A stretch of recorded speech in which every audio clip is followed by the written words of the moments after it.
Hi hello friends, welcome back to my support educate Kannada channel. ಇವತ್ತಿನ ಈ ಒಂದು ವಿಡಿಯೋದಲ್ಲಿ ನಾವು ಅಕ್ಕಮದಿ ಯೂನಿವರ್ಸಿಟಿಯನ್ನು BCom 1.5 ಸಬ್ಜೆಕ್ಟ್ ಆಗಿರುವಂಥದ್ದು ಓಪನ್ ಎಲೆಕ್ಟಿವ್ ಸಬ್ಜೆಕ್ಟ್ ಇರೋದು. ಈ ಸಬ್ಜೆಕ್ಟ್ನ ನೇಮ್ ಬಂದ್ಬಿಟ್ಟು ಏನಿದೆ ಅಂದರೆ ಫೈನಾನ್ಷಿಯಲ್ ಲಿಟ್ರೇಸಿ.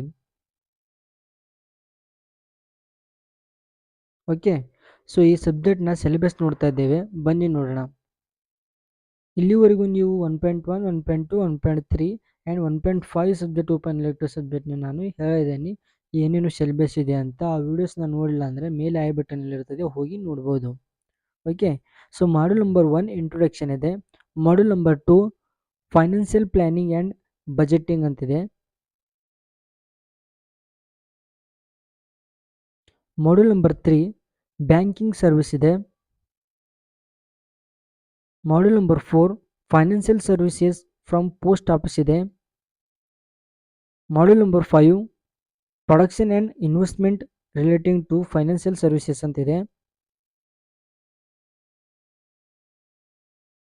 ಓಕೆ, ಮತ್ತೆ ರಿಪೀಟ್ ನೋಡೋಣ ಇವಾಗ ನಾವು. ಸರ್, ಇದು ಪ್ರೊಡಕ್ಷನ್ ಅಲ್ಲ, ಪ್ರೊಟೆಕ್ಷನ್ ಇದೆ. Okay, protection and investment related to financial services ಅಂತ.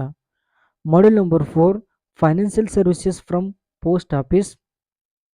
Module number 3 banking services. Module number 2 financial planning and budgeting. Module number 1 introduction ಇದೆ. ಸೊ ಇದಾಗಿತ್ತು ಇದರ ಸಿಲೆಬಸ್ಸು. ಹೇಗೆ ಅನಿಸ್ತಂಥ ವಿಡಿಯೋ?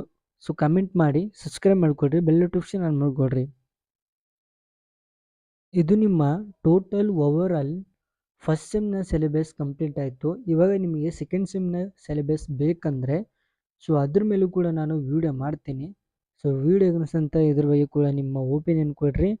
ಸೆಕೆಂಡ್ ಸೆಮ್ ಬಗ್ಗೆ ಕೂಡ ನಿಮಗೆ ವಿಡಿಯೋ ಬೇಕಂದರೆ ಕಮೆಂಟ್ ಮಾಡಿರಿ compulsory. So thanks for watching video.